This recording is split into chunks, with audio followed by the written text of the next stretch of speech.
Hello everybody, look who's back. I know that I've been gone for a little bit, but I've been kind of like going all around, just dealing with life and stuff and new games, and it's hard to keep up. I just got back from vacation like a couple days ago, so now I'm back. I'm back with a lot of energy, and there's one thing and one reason why I am doing this video. And I know that I'm a little bit behind with what's going on, but we need to talk about the Xbox thing. What Xbox thing, if you don't know? Well, they've been doing a lot of restructuring lately. And by restructuring, it means that they can't apparently handle all these companies that they've invested literal billions of dollars. So let's just cut to the chase. So they fired around 9,000 people in the last week, was it? Last week? And this is something that we have to talk about, not only because of what is going on, but the implications of it. So as we all know, Xbox have been doing a lot of weird moves in the last couple of years. They've been obviously acquiring all of these companies, all of these studios, but also they've been sort of also working around what Xbox should and will be in the future. And while obviously console sales, they've been going down in a very alarming pace, we can see that the Game Pass option and some of the games that they've been publishing to PlayStation, they've been doing pretty good. And the same thing with Game Pass. Game Pass has been having some really good numbers in the last couple of years, right? And it's been pretty much essential to what Xbox ecosystem, right? And now with the whole marketing of, hey, this is an Xbox, you know, and then they have this handheld, which is, I mean, I thought that it was going to be like an actually like a Microsoft developed handheld for it, but no, it's made by ROG, the ROG Ally people, which it's a good handheld by itself, right? But it's technically not an Xbox. It has like the Xbox skin, so it doesn't really count in my opinion, which is, again, it's just weird. It's a lot of weird stuff going on. So let's talk about the layoffs. Now, these layoffs, as far as it's been public, it's been affecting not only the core of Xbox, but also the other companies that it's been acquired. So we're talking about Turn 10, the Initiative, which is interesting because the Initiative was made to make the perfect Dark game, the reboot, whatever, the revival, whatever it was going to be. And they even released gameplay a couple of years back, if you guys remember, and it got canceled just like that, which is a shame because this game had a lot of potential. I did like what I saw, and we need more games like this. We've barely seen any games like this. And again, the fact that they've created this studio specifically to make Perfect Dark and just canceling it just like that, it's a huge move. It's horrible, you know, and from a business standpoint, it doesn't make any sense. And all those people that have been working so hard for this, it's a shame, you know, especially because this looks like a passion project, or it looked like a passion project, I should say. And just getting canceled like that, it's just horrible. And then on top of that, we also have other cancellations like Cinemax Online, the people behind the Elder Scrolls Online. They were working on a new MMO, but it got canceled as well. Which, I mean, they really haven't announced it. It wasn't officially announced as far as I can tell. But either way, like, we're talking about millions, hundreds of millions potentially of dollars just getting flushed away like they're nothing. And not only that, it's the fact that these people, these talented people have been working potentially for years on these companies, and they've been fired just like that, and just because of the whole restructuring thing. So consider this my rant officially, because I do feel very passionate about this. I'm very passionate about games and how everything is pretty much structured at this point. I I love games, you know, and I love when I see these companies, you know, making good games, you know, and we've seen that throughout the years. But then you have these big corporations, these big companies. They want to take over and they want to control everything. And by the end of it, nobody wins, right? We've seen that with EA. We've seen that even with PlayStation in the last couple of years, how they've been canceling a lot of stuff, how, you know, the whole Concord situation. And at the end of the day, they just laid off these people because it didn't make numbers. So it's a shame that it's been like that for the last, I don't know. I mean, it's been like this forever, if we're being quite honest, but you know, it's been getting worse. And especially now with game development being so expensive, it takes a lot more time to do. It's a shame that companies don't see that nowadays. They only see profit. And I mean, I get it, because I mean, look at the recent games that they've been released in the last couple of years. Look at Dead Space, for example, the Dead Space remake. I mean, in that case, it's kind of like 50-50 company and, you know, not making money, whatever. But it's the type of game that we should be supporting, right? It's the type of game like this revival, right? The Dead Space franchise has been dormant for more than a decade, I think, before the release of the remake. And still, even with that, it wasn't enough. Because EA had this really high expectations, and it was a polished game, fun. It was still terrifying, you know. And I'm not a huge Dead Space fan. I know about the franchise, but I played the third one a while back with my best friend, and from there, like, I did like it a lot. Yeah, I'm a Dead Space 3 defender. You gotta realize that setting these expectations is setting yourself to failure, you know, and I don't think these companies realize this. And going back to Xbox, especially with all the games that they've been developing throughout the years, and the lack of consistency, I think it's affecting them in every way possible. Because we've had games again like Hellblade 2, Senua's Saga. I haven't played it myself.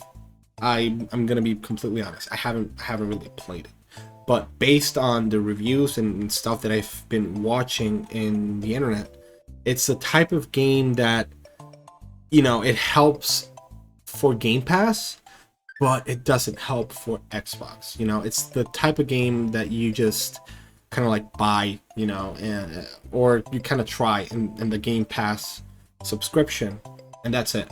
And it's a shame because it's a $70 game, and it's coming to PlayStation, right? The game is short, and as far as I've seen, it's been very divisive in terms of the story. Some people like it, some people don't like it. Some people call it a walking simulator or something like that. I personally can't say, because again, I haven't played it, but this is a huge example of games being divisive and having this amount of money to just get it, you know.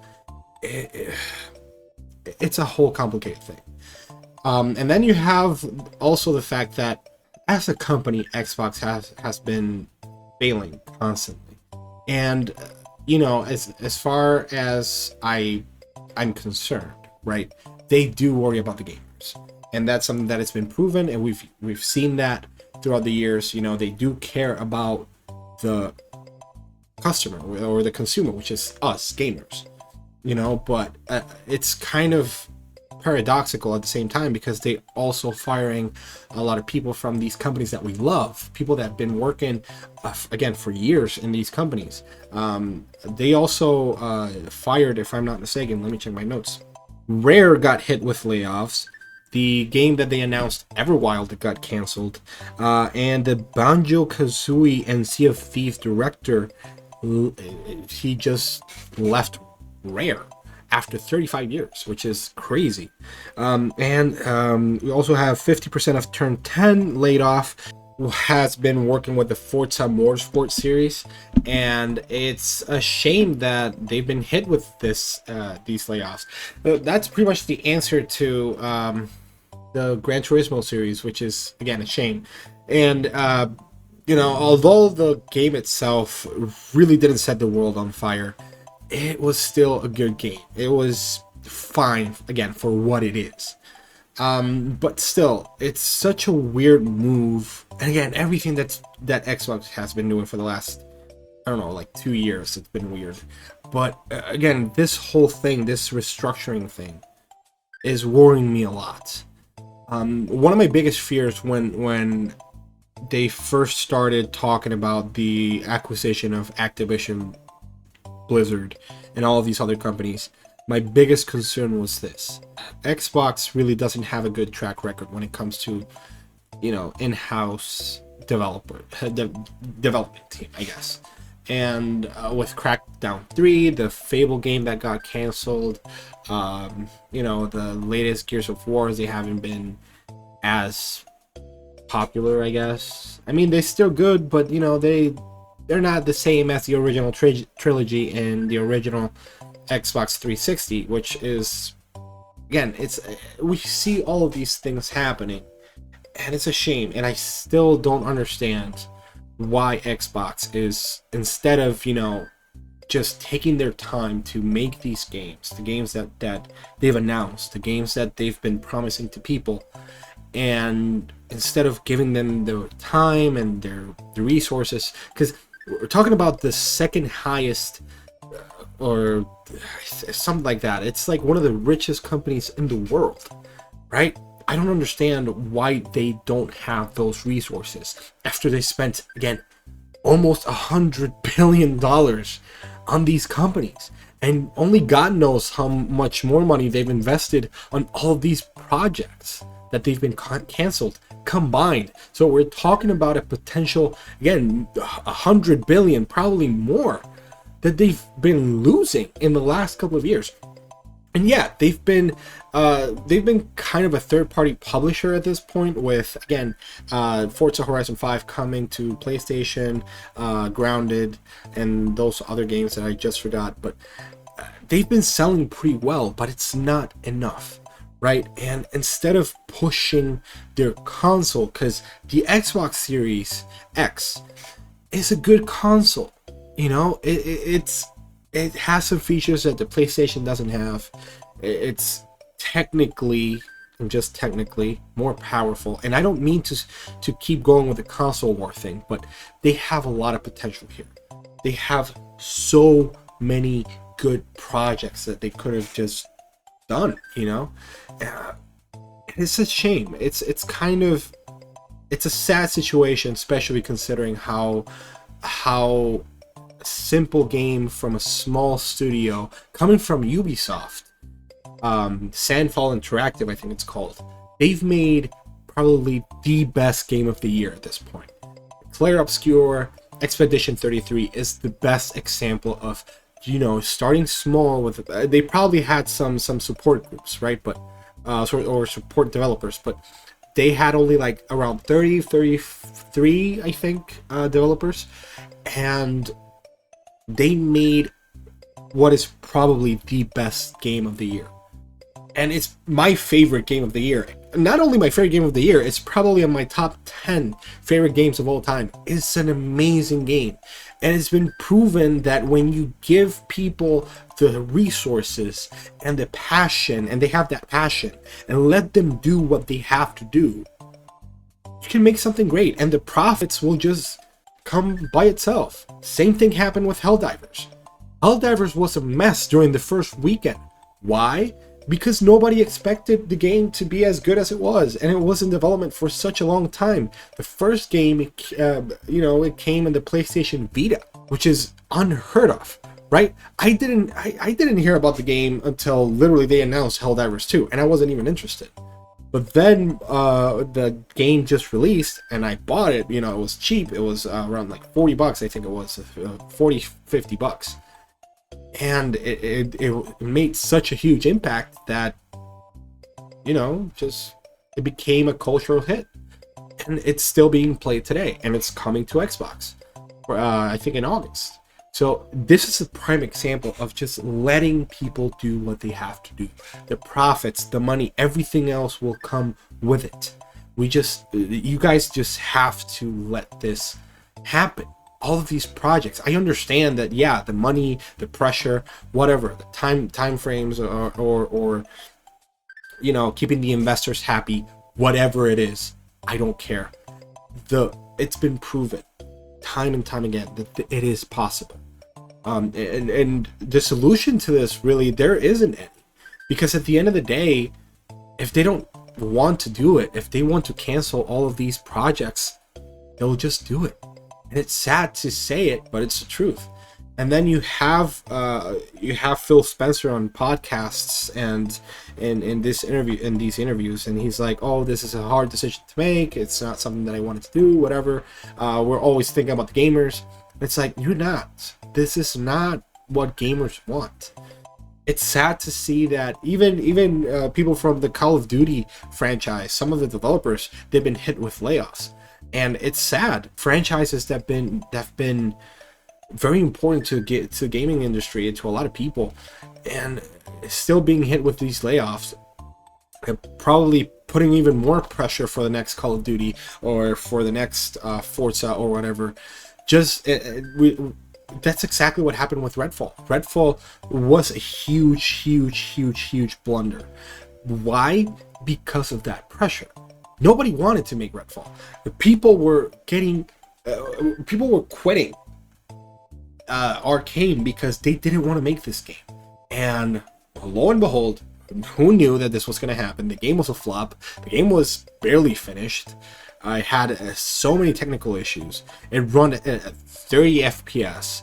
The world was uninspired. I tried playing it with my best friend. We barely played it for like 4 or 5 hours, and then we got bored. Like, there was nothing. And I know that after they closed Arcane or something like that, they did release a update, and it got better, quote unquote. But it's not enough. It's not like you're not showing that effort for gamers. And yeah, we have Game Pass, don't get me wrong, and it's good to sort of have that, right? But putting every single game in there, every exclusive, I think it's not gonna help. We've had the Indiana Jones game, which was a huge hit.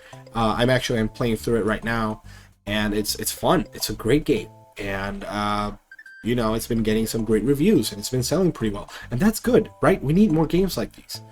But these are just like, they're swept under the rug, and I don't like that, So the fact that, again, Xbox is kind of being very inconsistent with what messaging that they're bringing to gamers, it's alarming. It's alarming for me. And like I said, like, my biggest worry is that they keep closing companies or development teams that have shown that they can make great games. They did that with Tango Gameworks. Tango Gameworks, they did both Evil Withins, which are considered, some of the best horror games. And we have Ghostwire Tokyo. While it wasn't it wasn't amazing, it was still good enough. And then we have Hi-Fi Rush, which is probably one of my favorite action games of all time. The music is amazing, the animation, everything is just so good, and it won awards and everything, and they just closed it down just because of the whole restructuring thing.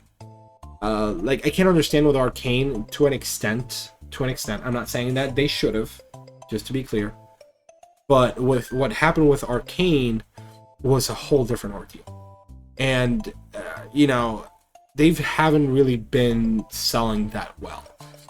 Their games, even though they're great and they get great reception, in terms of sales, they never really broke into the mainstream, which is really sad, actually. But they still have that reception. They still want games that people talk about and win awards and stuff.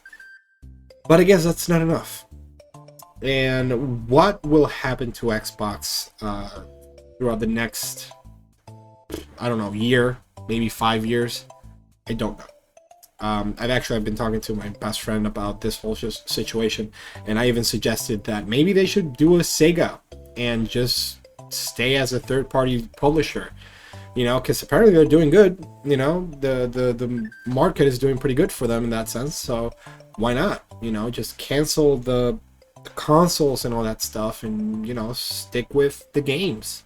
And, you know, you don't have to spend that much money, because I'm pretty sure that that manufacturing and stuff, it takes a lot of money. And the fact that they're not selling these consoles that they're developing, they probably even have to stop production at one point until they sell all of this stuff. And again, when you think about that whole thing and you analyze the bigger picture, I don't think that Xbox has another option than to just be a publisher. And again, I don't know if I want that. I don't know if I want that, because Xbox, again, like I said, they're good. And I think I'm going in circles at this point. But I don't mean to start like a console war thing. I say this because I'm worried. I want Xbox as a whole just do better. And I think I'm going to talk for myself, right? But we've been getting really shitty things going on in the gaming industry, from microtransactions to just incomplete games with glitches and stuff. And we're tired. Well, we're really tired of it. We're tired of you guys just screwing things up for us. Like, this is no longer a hobby to some people. Some people just work for this. You know, they work, their work is being invested in all of this and making interviews and stuff. And it almost feels so overwhelming to kind of like see all the negatives that hobby, that what started as a hobby, right, is becoming. It's becoming more of a business. And I mean, technically, and just technically speaking, it is a business, and you have to make a profit. You have to make money. And it's important for us as consumers to know what we're supporting, which is a whole other thing that I'm going to talk about later. But the fact that we are being treated as nothing, you keep making these decisions, not only for you, Xbox, for all of these big AAA developers or whatever that have been doing a very shitty job lately. We love this stuff.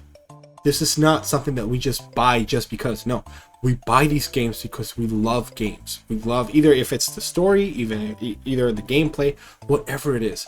We love this. We love what we play most of the time. And for me in particular, like, I have all the consoles, even my PC, and I can't seem to find that sort of motivation again to like play a new game. Right, and the same thing happened with Color Obscure, which I'm actually planning to make a video about it. You know, they're just diamonds in the rough at this time. We are getting fewer and fewer Baldur's Gate 3s, or Elden Rings, or Zelda Breath of the Wilds, or even Clair Obscures, and it's a shame, you know. And then this stuff keeps happening, and it's gonna come to a point where we're not going to have any more good games. And I don't want that. I really don't want that. I don't want to live in a future where this becomes just nothing. So, yeah, that is the end of my rant. I know that this was a lot, and I really didn't go through as deep as I wanted to. This was more of a rant more than anything else. But yeah, I'm back. I am planning to make more videos. I'm actually working on another project, which it became like very big all of a sudden. But yeah, thank you very much for watching. As always, you can go ahead and subscribe. I really want to know what you think about this. I think this is a very important topic for us to talk about. So please be civil. I don't want to start a console war. If you like PlayStation for whatever reason, that's good. If you like Xbox, it's good. If you like PC, if you stick with PC, that's good. If you want to stay with Nintendo, it's fine. But let's keep it civil as much as we can. And thank you guys for watching. I'll see you on the next one.